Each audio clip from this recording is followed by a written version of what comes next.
Bonjour, je me présente. Je m'appelle Pile 126.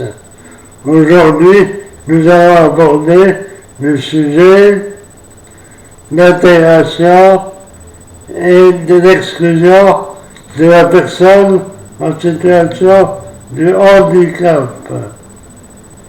L'intégration se fait au milieu scolaire entre enfants en situation de handicap et enfants valides est basée sur l'apprentissage et connaissances entre enfants en situation de handicap et valides.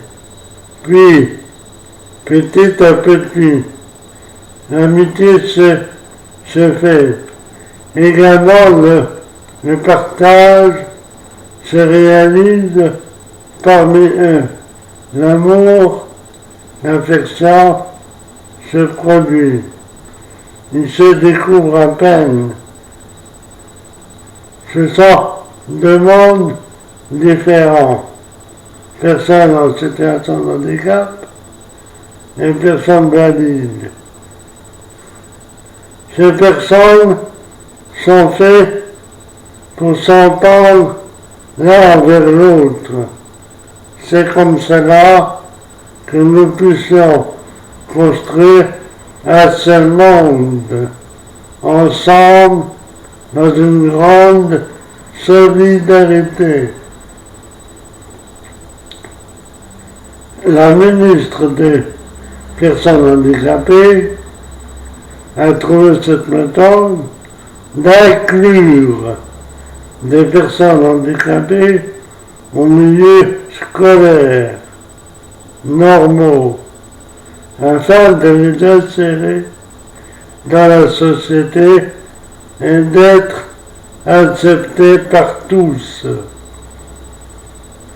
C'est dommage que cette ministre handicapée soit seule pour se battre pour faire intégrer ces personnes en situation de handicap. Aucune aide ne lui est proposée pour améliorer ces choses-là.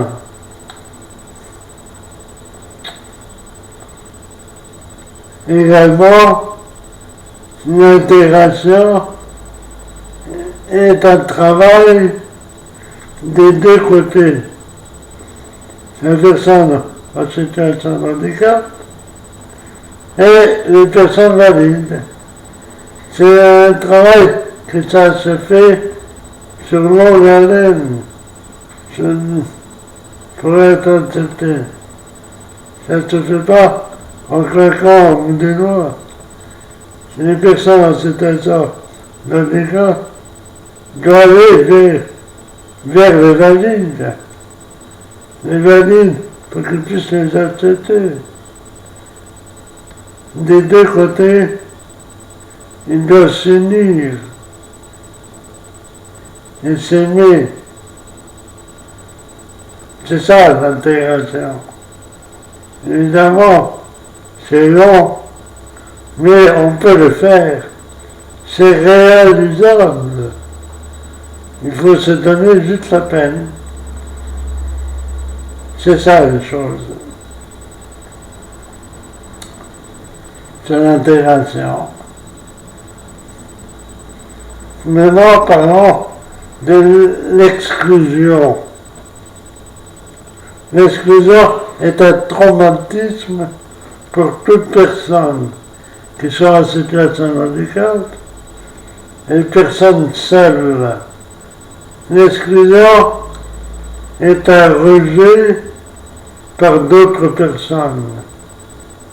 L'exclusion est également un monde à part, dont il y a des troubles psychologiques et un désarroi et un désespoir en plus, en sachant qu'une personne souffre parce que personne ne la veut.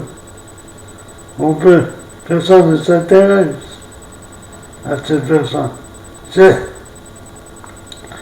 ça l'exclusion.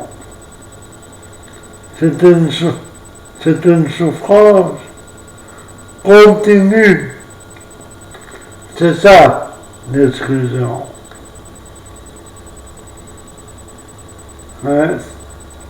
L'exclusion fait beaucoup plus de mal que de bien. L'exclusion, c'est aussi d'autres choses. Dans la liste est longue. Quand rien n'est adapté, quand nous ne pouvons pas aller dans des endroits que les personnes valides peuvent aller, c'est ça l'exclusion. C'est par exemple certains commerces qui ne sont pas adaptés. Quand on voudrait rentrer, mais on ne peut pas, parce qu'il y a des marques d'escalier. Ça fait partie de l'exclusion. La personne est obligée de rester à l'extérieur, devant la porte, à attendre que la vendeuse vienne le voir ou la voir. C'est ça. En fait, l'exclusion est une chose très difficile à vivre.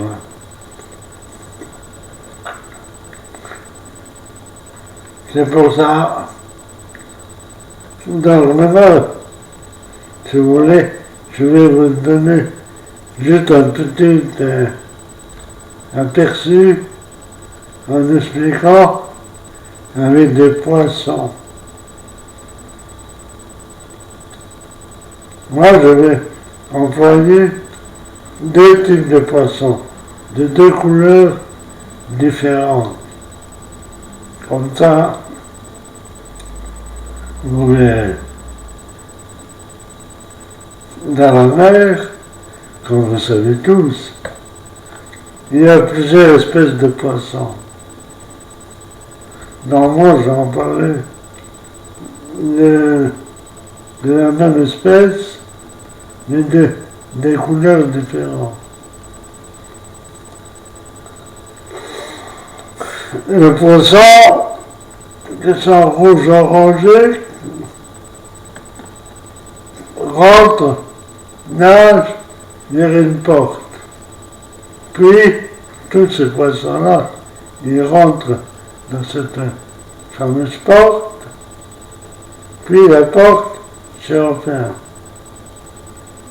À l'arrière, il y a un autre poisson qui arrive.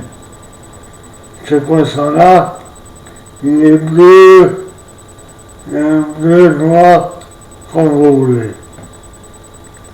Quand il arrive devant cette porte, il voit qu'il ne peut pas rentrer. Sauf que devant cette porte, il y a un gardien. C'est un poisson un peu plus grand et plus rond. Le gros poisson lui dit « Stop, tu ne peux pas rentrer ». Le petit poisson lui dit « Mais pourquoi je ne peux pas rentrer? Les autres sont bien rentrés. Pourquoi pas moi ?» Le gros poisson lui répond « Parce que tu n'es pas de la même couleur que les autres. Donc, tu ne peux pas rentrer. » Comment je ne suis pas la même couleur? Je dis, c'est un poisson, répond le petit poisson. Je nage, je mange, je ne comprends pas pourquoi je ne peux pas rentrer.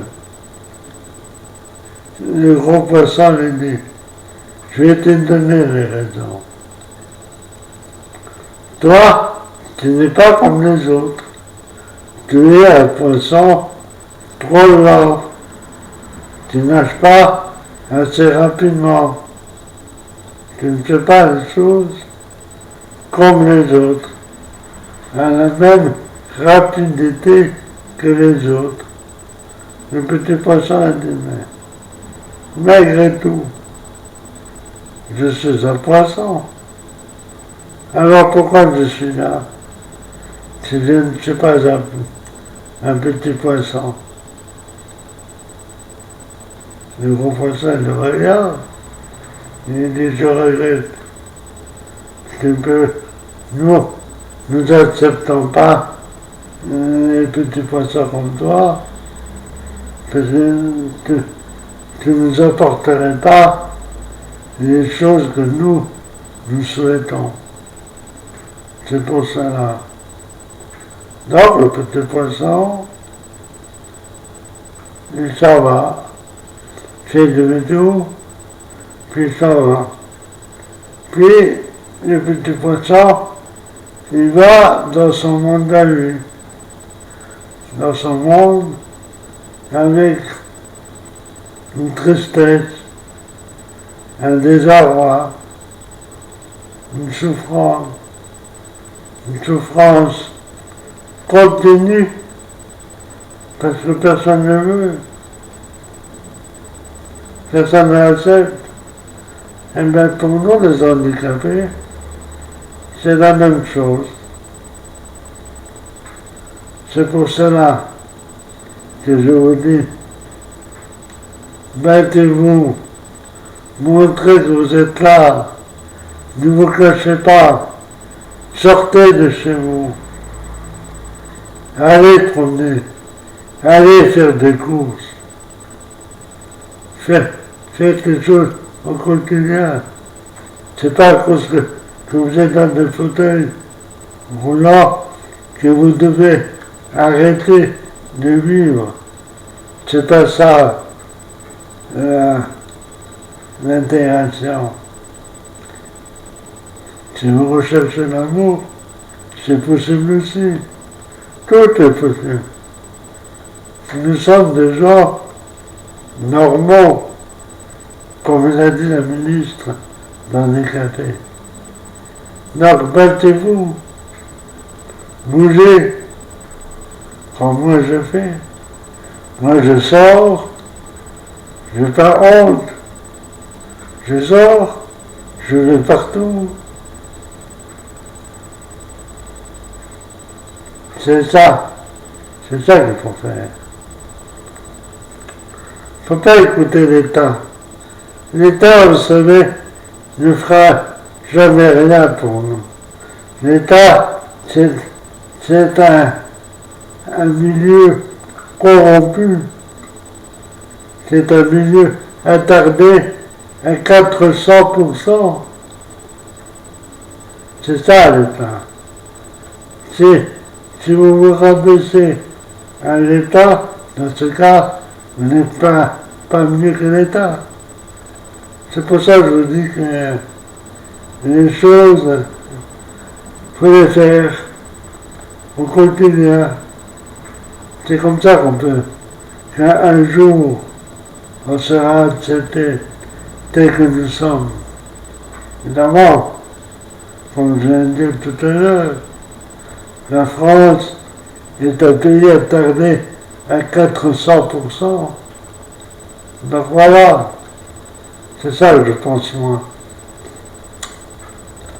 Parlant de la candidature présidentielle à l'heure actuelle, la candidature présidentielle n'a jamais parlé des personnes en situation de handicap. Pourquoi? Parce qu'ils ne s'intéressent même pas. Ils s'en foutent complètement. Eux, ce qu'ils pensent, c'est à leur poche à eux, à remplir leur poche, c'est tout.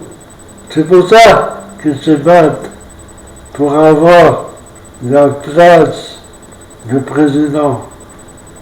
C'est leur poche à eux qui les intéresse.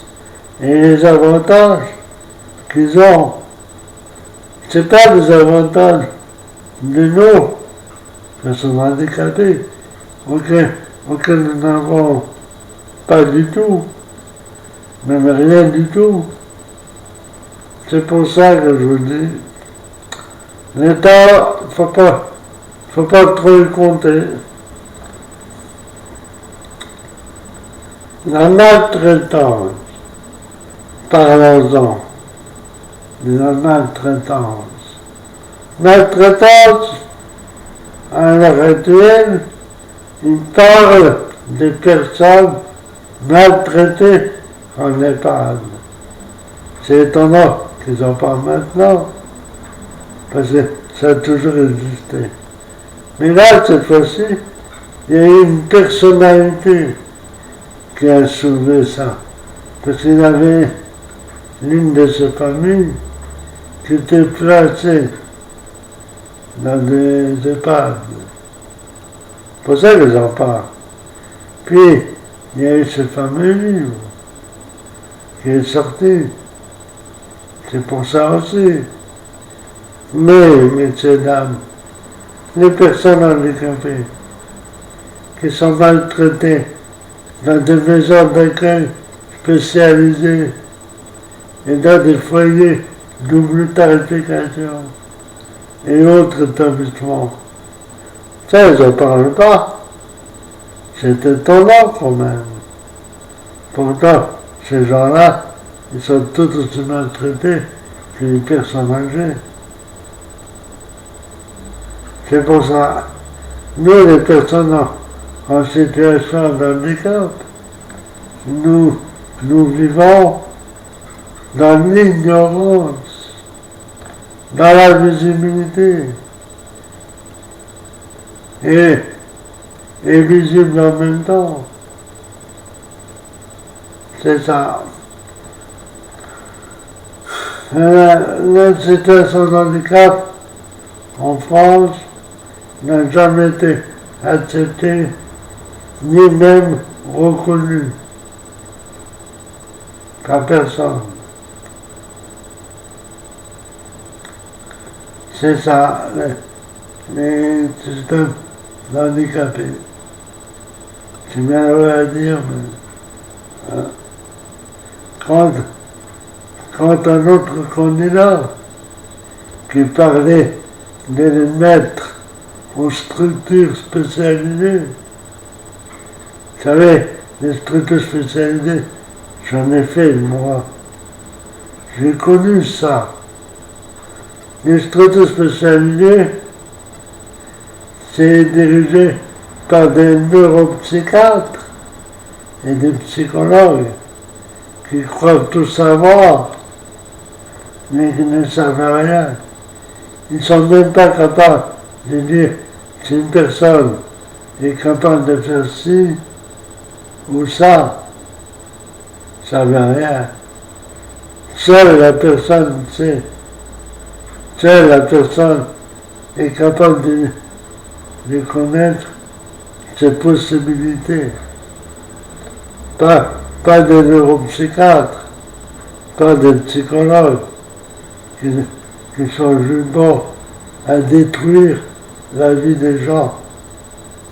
Donc j'encourage les parents qui ont des enfants en situation de handicap, qui les mettent dans des milieux scolaires normaux où ils peuvent s'épanouir, être heureux et étudier tout comme les autres, montrer à ces gens valides qu'ils sont tout à fait capables d'avancer dans la vie tout aussi bien que les personnes valides. C'est ça. Ça, ce sont des parents que j'admire, qui sont toujours là pour eux, qui les aident au fur et à mesure du temps, et qui les soutiennent, qui n'écoutent pas ces neuropsychiatres et ces psychologues.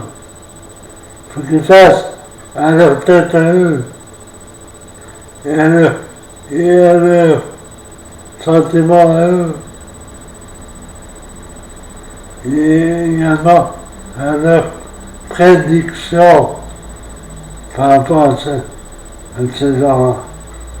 Surtout, ne placez jamais votre enfant. Parce que moi, je n'ai pas eu cette chance. Mes parents ne m'ont jamais aidé, ni même soutenu. Ça aussi, c'était quelque chose de très difficile. Ouais. Voilà, c'est tout ce que je voulais vous dire. Je vous remercie beaucoup et peut-être à bientôt.